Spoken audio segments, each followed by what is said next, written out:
2 young and innocent lives were taken in a brutal attack at the Capitol Jewish Museum following an event for young Jewish professionals.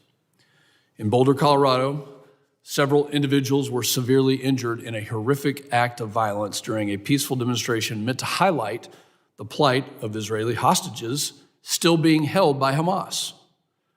Most recently, anti-ICE rioters in Los Angeles, and in fact many other cities, have attacked federal agents, torching streets, defacing property, and assaulting officers for enforcing the law.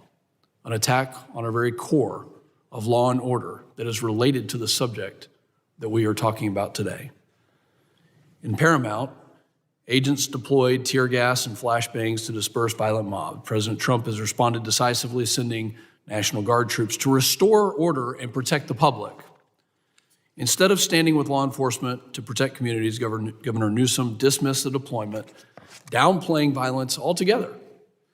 And this reckless refusal to acknowledge the severity of the crisis undermines public safety and sends a message that lawlessness will be tolerated in certain places throughout our country.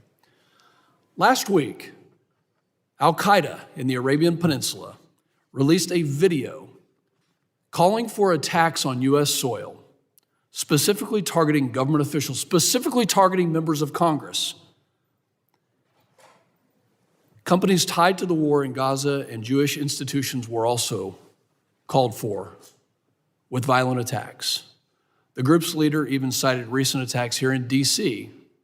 as examples to follow. This should be a chilling reminder. Anti-Semitic, might we say, anti-Jewish hate is not only rising, it's being weaponized by foreign terrorist organizations and inspiring violence right here in our homeland. These incidents are not isolated.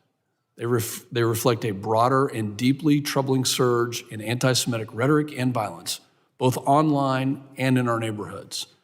As the numbers continue to rise, fear has taken hold in many Jewish communities nationwide. For the 4th consecutive year, anti-Semitic incidents have increased in all 50 states. This is not a localized problem, it's a national crisis. We cannot talk about national security without addressing the policies that allowed this environment to take root. When President Trump took office in January, we quickly saw the truth. What we had been told for 4 years, that our hands were tied by current laws, was a lie. We didn't need more legislation.